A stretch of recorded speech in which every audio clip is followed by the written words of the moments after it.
Section 1. The Wolf Turned Shepherd. A Wolf, finding that the sheep were so afraid of him that he could not get near them, disguised himself in the dress of a shepherd, and thus attired approached the flock. As he came near he found the shepherd fast asleep. As the sheep did not run away, he resolved to imitate the voice of the shepherd. In trying to do so, he only howled and awoke the shepherd. As he could not run away, he was soon killed. Those who attempt to act in disguise are apt to overdo it. The Stag at the Pool. A Stag saw his shadow reflected in the water, and greatly admired the size of his horns, but felt angry with himself for having such weak feet. While he was thus contemplating himself, a Lion appeared at the pool. The Stag betook himself to flight, and kept himself with ease at a safe distance from the Lion, until he entered a wood and became entangled with his horns. The Lion quickly came up with him and caught him. When too late, he thus reproached himself: "Woe is me! How have I deceived myself? These feet which would have saved me I despised, and I gloried in these antlers which have proved my destruction." What is most truly valuable is often underrated. The Fox and the Mask. A Fox entered the house of an actor, and, rummaging through all his properties, came upon a mask, an admirable imitation of a human head. He placed his paws on it, and said: "What a beautiful head! Yet it is of no value, as it entirely wants brains. A fair face is of little use without sense." The Bear and the Fox. A Boar boasted very much of his philanthropy, saying that of all the animals he was the most tender in his regard for man, for he had such respect for him that he would not even touch his dead body. A Fox, hearing these words, said with a smile to the Bear: "Oh, that you would eat the dead and not the living!" We should not wait till a person is dead to give him our respect. The Wolf and the Lamb. A Wolf, meeting with a Lamb astray from the fold, resolved not to lay violent hands on him, but to find some plea which should justify to the Lamb himself his right to eat him. He then addressed him: "Sir, last year you grossly insulted me." "Indeed," bleated the Lamb in a mournful tone of voice, "I was not then born." "Then," said the Wolf, "you feed in my pasture." "No, good sir," replied the Lamb, "I have not yet tasted grass." Again said the Wolf, "You drink at my well." "No," exclaimed the Lamb, "I never yet drank water, for as yet my mother's milk is both food and drink to me." On which the Wolf seized him and ate him up, saying: "Well, I won't remain supperless, even though you refute every one of my imputations."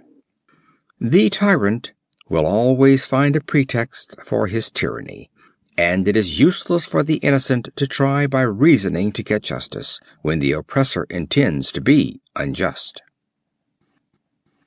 The One-Eyed Doe.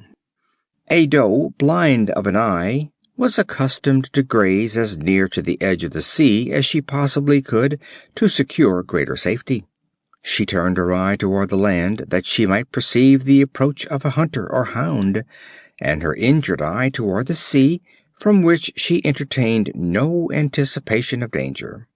Some boatmen sailing by saw her, and taking a successful aim, mortally wounded her.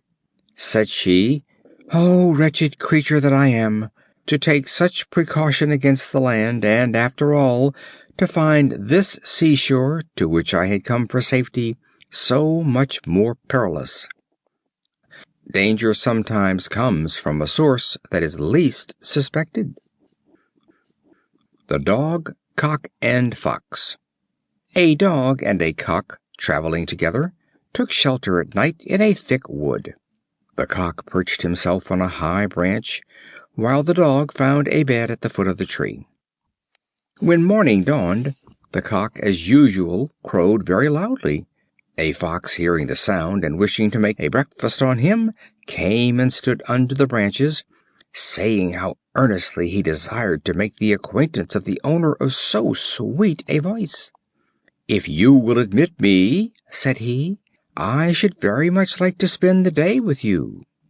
The Cock said, "Sir, do me the favor to go round and wake up my porter, that he may open the door and let you in." On the Fox approaching the tree, the Dog sprang out and caught him and quickly tore him to pieces. Those who try to entrap others are often caught by their own schemes. The Mouse, the Frog, and the Hawk. A Mouse, by an unlucky chance, formed an intimate acquaintance with a Frog.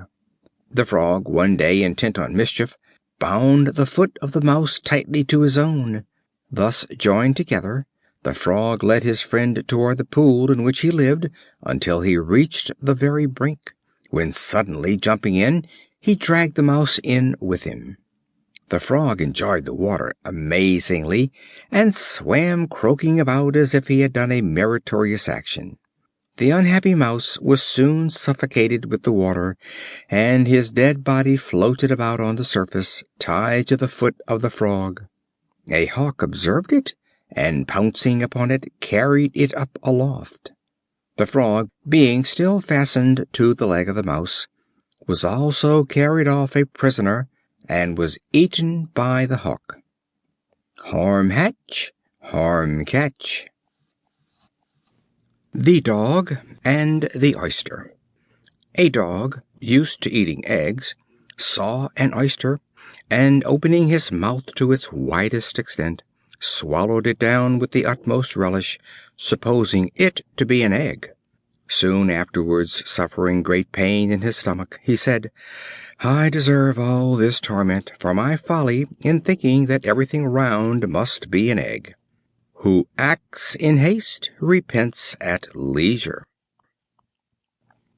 The Wolf and the Shepherds. A Wolf, passing by, saw some shepherds in a hut eating for their dinner a haunch of mutton. Approaching them, he said, "What a clamor you would raise if I were to do as you are doing!" Men are too apt to condemn in others the very things they practice themselves. The Hares and the Frogs. The Hares, oppressed with a sense of their own exceeding timidity, and weary of the perpetual alarm to which they were exposed, with one accord determined to put an end to themselves and their troubles by jumping from a lofty precipice into a deep lake below. As they scampered off in a very numerous body to carry out their resolve, the Frogs, lying on the banks of the lake, heard the noise of their feet, and rushed helter-skelter to the deep water for safety. On seeing the rapid disappearance of the Frogs, one of the Hares cried out to his companions, "Stay, my friends, do not do as you intended, for you now see that other creatures who yet live are more timorous than ourselves." We are encouraged by seeing others that are worse off than ourselves. The Lion and the Boar. On a summer day, when the great heat induced a general thirst, a Lion and a Boar came at the same moment to a small well to drink. They fiercely disputed which of them should drink first, and were soon engaged in the agonies of a mortal combat. On their stopping on a sudden to take breath for the fierce renewal of the strife, they saw some vultures waiting in the distance to feast on the one which should fall first. They at once made up their quarrel, saying, "It is better for us to make friends than to become the food of crows or vultures, as will certainly happen if we are disabled." Those who strive are often watched by them who will take advantage of their defeat to benefit themselves. The Mischievous Dog. A Dog used to run up quietly to the heels of those he met, and to bite them without notice. His master sometimes suspended a bell about his neck, that he might give notice of his presence wherever he went, and sometimes he fastened a chain about his neck, to which was attached a heavy clog, so that he could not be so quick at biting people's heels. The dog grew proud of his bell and clog, and went with them all over the marketplace. An old hound said to him, "Why do you make such an exhibition of yourself? That bell and clog that you carry are not, believe me, orders of merit, but on the contrary marks of disgrace, a public notice to all men to avoid you as an ill-mannered dog." Those who achieve notoriety often mistake it for fame. The Quack Frog. A Frog once made proclamation to all the beasts that he was a learned physician, and able to heal all diseases. A Fox asked him, "How can you pretend to prescribe for others, and you are unable to heal your own lame gait and wrinkled skin?" Those who pretend that they can mend others should first mend themselves, and then they will be more readily believed. The Ass, the Fox, and the Lion. The Ass and the Fox, having entered into a partnership together, went out into the forest to hunt. They had not proceeded far when they met a Lion. The Fox approached the Lion and promised to contrive for him the capture of the Ass, if he would pledge his word that his own life should be spared. On his assuring him that he would not injure him, the Fox led the Ass to a deep pit, and contrived that he would fall into it. The Lion, seeing that the Ass was secured, immediately clutched the Fox, and then attacked the Ass at his leisure. Traitors must expect treachery. The Wolf and the Sheep. A Wolf, being sick and maimed, called to a Sheep who was passing, and asked him to fetch some water from the stream. "For," he said, "if you will bring me drink, I will find means to provide myself with meat." "Yes," said the Sheep, "if I should bring you draught, you would doubtless make me provide the meat also." Hypocritical speeches are easily seen through. The Cock and the Jewel. A Cock, scratching for food for himself and his hens, found a precious stone, on which he said, "If thy owner had found thee, and not I, he would have taken thee up, and have set thee in the first estate. But I have found thee for no purpose. I would rather have one barley corn than all the jewels in the world." The Raven and the Swan. A Raven saw a Swan, and desired to secure for himself a like beauty of plumage. Supposing that his splendid white color arose from his washing in the water in which he swam, the Raven left the altars in the neighborhood of which he picked up his living, and took up his abode in the lakes and pools. But, cleansing his feathers as often as he would, he could not change their color, while through want of food he perished. Change of habit cannot alter nature. The Lioness. A controversy prevailed among the beasts of the field as to which of the animals deserved the most credit for producing the greatest number of whelps at a birth. They rushed clamorously into the presence of the Lioness, and demanded of her the settlement of the dispute. "And you," they said, "how many sons have you at a birth?"